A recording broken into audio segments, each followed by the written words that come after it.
Hello, everybody. Welcome to another episode of The Comic Source. I'm your host, Jace. Legendary, that word gets thrown around a lot, but I do have a legendary creator that's joining me once again. He's been on the show before. My pleasure to welcome Dan Jurgens back. Dan, thanks for taking the time. Good to be here, Jace. Good to see you again. Yeah, you too. It's always great. Obviously, Superman being my favorite character, you're one of my favorite creators. But we're here today to talk about kind of the other side of DC Comics, Batman. You have your Black Label debut with a Batman story called Batman First Night. So let me throw it over to you. Give us the elevator pitch. Let our listeners kind of know what this project is about. The elevator pitch. So very quickly, Batman was first debuted all the way back in 1939. And if you go back and look at those stories, I've always been fascinated by them because it's a very different kind of Batman. There is no Batcave. There is no real Batmobile. He's just a guy out there doing his thing. Even at that point, we don't know that much about him. And if you read the balloons, there's even sort of a sense of self-doubt in there a little bit. So I just find that fascinating. And I also find those times to be fascinating. America is on the heels of the Great Depression. It's kind of still in full force, but eventually going to end soon. And on the precipice of World War II. So it's a very fascinating time, a lot of stuff going on then. And I think Batman fits very well in that time. So it's great to be able to do this project where we get him right into it. Yeah, everybody, if you're watching us or listening along on the podcast, we've had Mike Perkins, the artist, join as well. So, yes, Mike, sorry about that. I got stuck in traffic. I had to pick my daughter up. no worries. Life happens. Life happens. So Dan was just giving us the elevator pitch about Batman First Night. Now, Batman, known worldwide, we're the most known DC characters. How did you get involved with the project? Like you hear about doing this, heard Dan's pitch. Hey, let's go back to the earliest days. Was that something that really interested you, got you excited?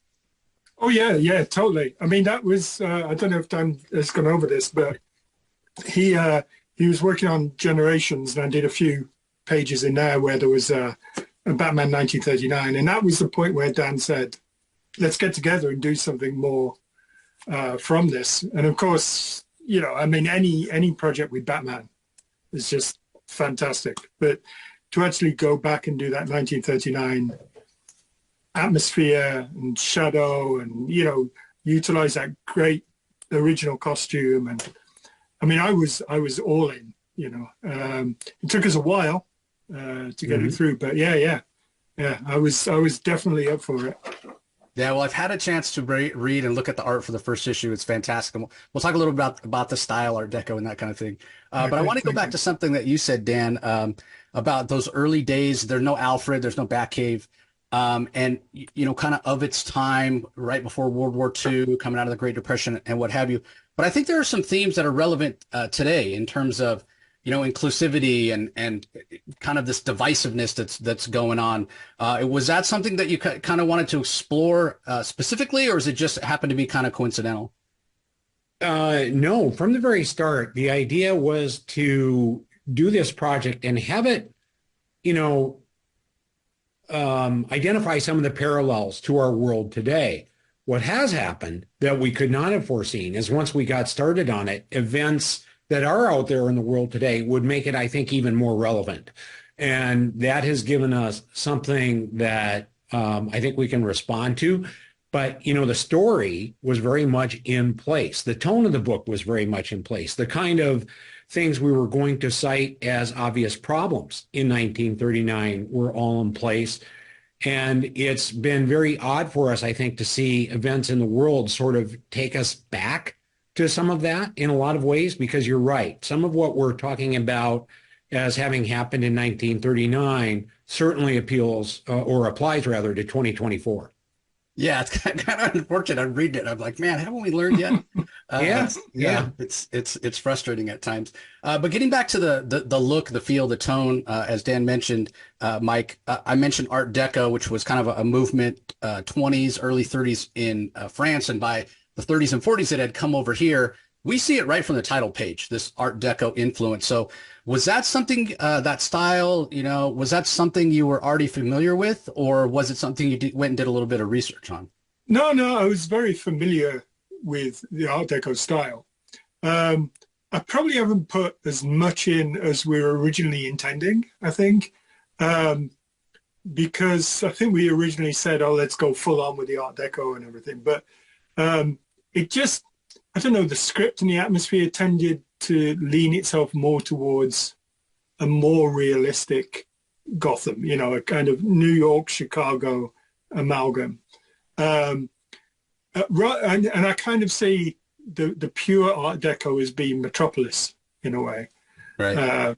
You know, these golden spires and this idealized version, whereas Gotham it's falling apart. You know, it's even though it's a fairly new city at that point, it's still got those dark corners, which a lot of the times Art Deco doesn't necessarily lend itself to that. It's very clean. Mm-hmm. But I mean, a lot of New York and Chicago was built in those times, you know, so you have got that influence there. And so I think that's more reflective on those kind of things. And I think if you just put a little bit in there, it helps to solidify that atmosphere, rather than overpowering it too much. Right. Well, if listeners, if you're not familiar with Art Deco, what we're talking about, like very much the style of architecture and kind of design, lettering, what have you, in the very, very beloved Batman the Animated Series, which is also very, very clean. But you're balancing that, Dan, against, as we said, the kind of the real world events that happened in the 30s, you know, coming out of the Great Depression. There's still a lot of homeless people. There's still a lot of poverty. And it's Batman, so it's street level and it's very visceral. So in terms of getting that balance, I think Mike's done a great job visually. If I could just jump in real quick. Yeah. You know, you have the first cover on screen. So certainly the logo features that sense of Art Deco to it. Yep. But then the images inside Batman's cape, and this is what I communicated to Mike right from the start, because not everybody necessarily wants to draw this, but I had said hats, baggy suits, and Tommy guns, you know, and you know, that's, you know, Mike excels at that so much and has worked so hard to capture that flavor here that it really fits right in. And I think there are a couple of times we see some polish, most notably with Bruce Wayne, because he's unaffected by the Depression. But the reality of that time is, if you look back at kind of what Art Deco was, it was this, at the time, sort of this fanciful vision of what the future might be like, right? But the reality is, yes, Gotham is a city of grime and dirt and corruption. Yeah, and again, the balance is struck very well because we do get the sense that Bruce is kind of, you know, learning the ropes. The background is so visceral and dirty, but you're right about, you know, Bruce being the other side of that. Because when he does first show up on the page with his, you know, fancy sports car, it's bright, it's clean, it's not kind of touched by the reality. So I'm sure that was purposeful as well in the script. Oh yeah, because then you got those guys in the dialogue in that scene who are basically saying, "Who's the guy in the clean suit?" You know, so. Yeah. Fantastic. Well, Dan, we've talked many times about Superman. We mentioned it at the top, and you know, had great conversations about kind of the way you relate to him, how he's not boring, how you can threaten him, you know, by threatening the people he loves or the things he cares about or his values. What's your in with Batman? Where do you feel like he speaks to you, especially going back to his earliest roots here? Well, what a great question. And I think it is because we are seeing someone who is in that stage of just starting to really put this together. And I think this notion of a Batman who certainly has this level of self-doubt.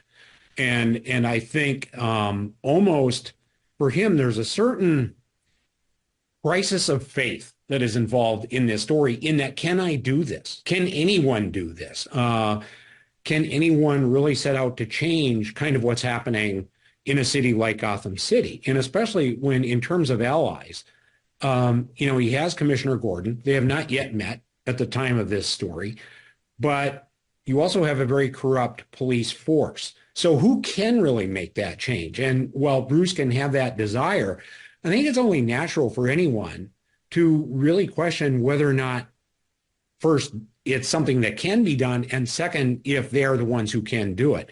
And I think dealing with a less capable Batman is what I like about this, that He's not the Batman who is building rocket ships that can take him to, other solar systems or whatever. This is a Batman who's really on his own, operating through wit and guile.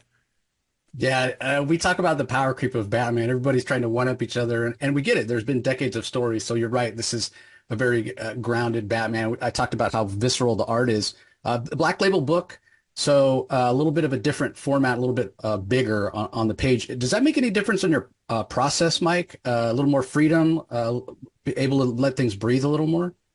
It's a bit of both. I've related this story before that when I first started out, and I've got they're bigger pages to draw on. Mm-hmm. They're kind of A2 pages.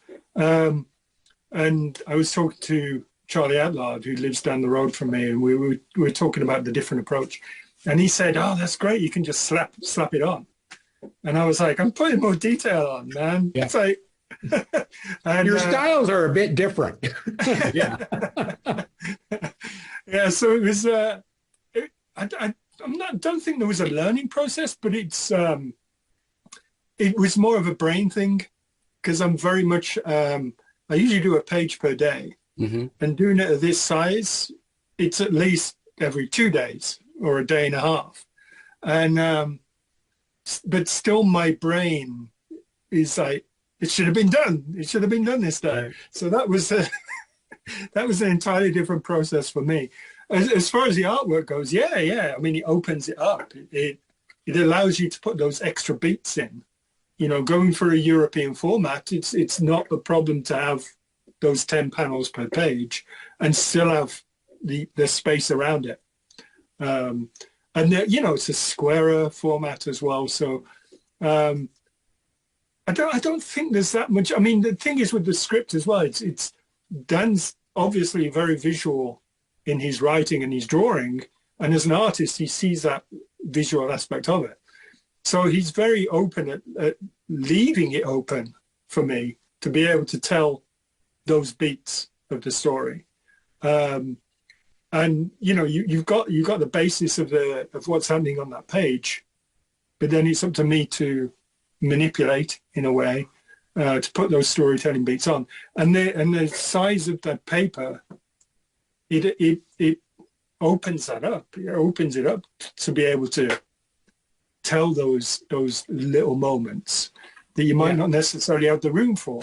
So and just to touch a little bit on what Mike is referring to. So there have been more than a few instances throughout this project where, because we're not working full script, it's a little bit more of a Marvel method approach. And because I always want anyone I work with, if they're drawing and I'm writing, to have that room to kind of flesh things out and add that, whether it's a sense of power or drama or story beat, that lets things flow in a more natural way. And there have been a lot of pages and scenes where, say, I might have called for 5 panels. And what Mike will do is stretch it to 7 or 8 even, which slows down the eye as it goes across the page. And especially in a page of dialogue or tension, can slow it down so the reader feels it more in sort of that secondary level. And it's working out fabulously. Well, Dan, you're smart enough to know you're not going to tell Mike Spicer how to draw, or Mike Perkins, sorry, how to draw. Or Mike Spicer how to color. Mike Spicer as well. Yeah, yeah, a fantastic color artist, who I know, Mike, you work with a lot. But I did also want to ask you kind of that same question, Dan. Freedom in the art for Mike. Black Label, not necessarily a slave to continuity, even though we're going back to the early days. So, there's a lot of freedom there as well. But, not necessarily in canon, but nothing in the first issue was there that couldn't be in canon, so to speak. But what is the freedom of Black Label for you as a writer? Well, yeah, and I think you touched on it there, Jace, which is the way I did this is, so if we look at Batman first appearing in Detective 27, and I don't think Robin comes along to say 33, I wanted to do something that really takes place in the first several weeks of Bruce trying to be Batman.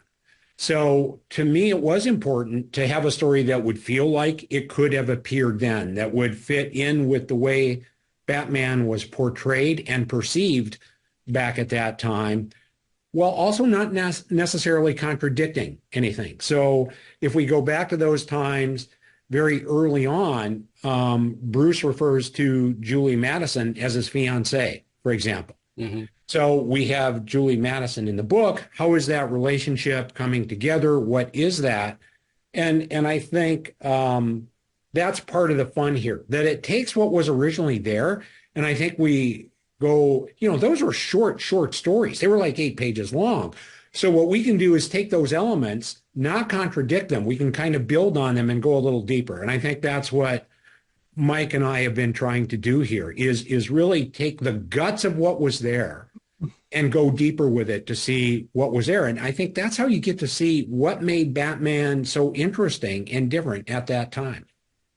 Yeah, and we did, and you guys do a fantastic job. It was great to see all those elements because you're right, Dan. Those pages were so short, and Golden Age was a different time. There wasn't a lot of characterization and evolution of character and what have you.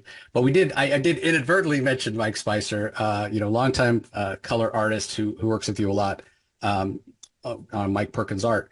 So is that just like riding a bike, Mike, when the two of you get together? And how much back and forth was there to kind of establish the tone that we were talking about that you wanted to get? Yeah, it was actually very interesting because, I tend to see the pages in black and white anyway. So when I'm coloring, I will see it how I would color it, which is browns, blues, especially something like this. And so we originally, I think we got into 10 pages or something, right, Dan? Mm-hmm. I think we got 10 pages in of doing sepia tones and blue tones and things like this. And I think it was Dan who came and said, we're kind of missing the point that the 30s were vibrant. I mean, you had this depression and everything, but the 30s were vibrant, and it was starting to feel like the whole thing was a flashback rather than being relevant to today in a way. And so at that point, I just stepped back and I've got enough trust in Mike for him to do what he does and do it well, So that was a point where we just said, okay, Mike, you do what you do, Yeah, and still and capture the flavor. Yes, totally. And take us where we wanted to go, but still have a little bit of sparkle on the page where necessary, where all of a sudden when the action gets bigger, here's a violet red sort of background element or something like that, just to make it pop and energize it a bit more. And so the key is it still feels very much like the time, and that's what we wanted to identify. That's what was so important. Yeah, because we were there's those scenes where they're kind of all setup scenes where Bruce and Commissioner Gordon are going through Gotham in the car, and I think Dan was just like, no, we have to portray that New York is this vibrant place, even though it's going through this depression. There was this vibrancy there. All the cinema hoardings and everything, So it played a big role in that. When you saw those recolored pages, did you guys know right away, okay, yeah, this is the way we should go? Yeah, totally. Yeah, we all, and that includes editorial as well. I think we all said, okay, yeah, now we're finding our voice. And really, whenever you start a new project, writers talk about trying to find their voice, which is 100% true, but it's true of the artist as well. And I know whenever I'm drawing anything, it always takes me, 20, 25 pages before I start to sense that, get that sense of comfort and find that voice myself. So that's same with the colorist and same with Simon doing the lettering. It took us a while to find that correct point where we were all going, oh yeah, this is the one. Yep. Well, fantastic. I couldn't be more excited, everybody. It's 3 issues. The first issue's out. It'll be in comic shops March 5th. Now's the time to tell your retailer you want it.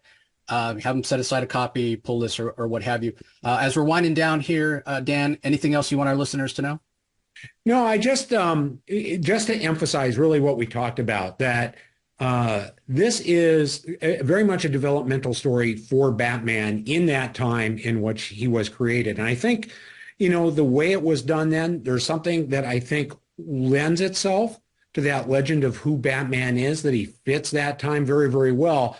And so even in terms of what you cited in issue 1, there's going to be more of that in issues 2 and 3. That really, it's the sense of an individual coming together to be this person that he thinks he can be, despite this level of self-doubt and questioning, is it even a mission statement that's possible to achieve? Yeah, very relatable, right? Trying to, fulfill who you think you can be. What about you, Mike? Anything for our listeners you'd like them to know?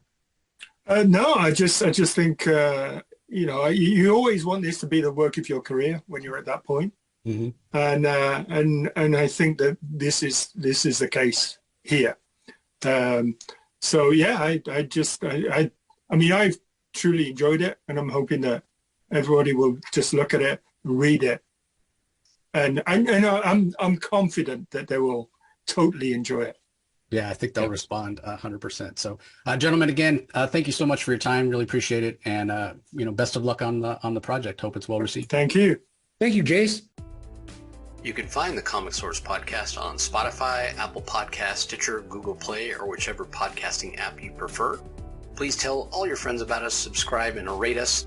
The ratings really help with our visibility and our ability to reach new listeners, especially 5-star reviews on Apple. Also be sure to visit us at lrmonline.com to join the conversation, access the show notes, and discover all our other great pop culture content. If you want to email us, the email address is thecomicsourceblog@gmail.com, or you can follow us on Twitter, twitter.com/thecomicsource.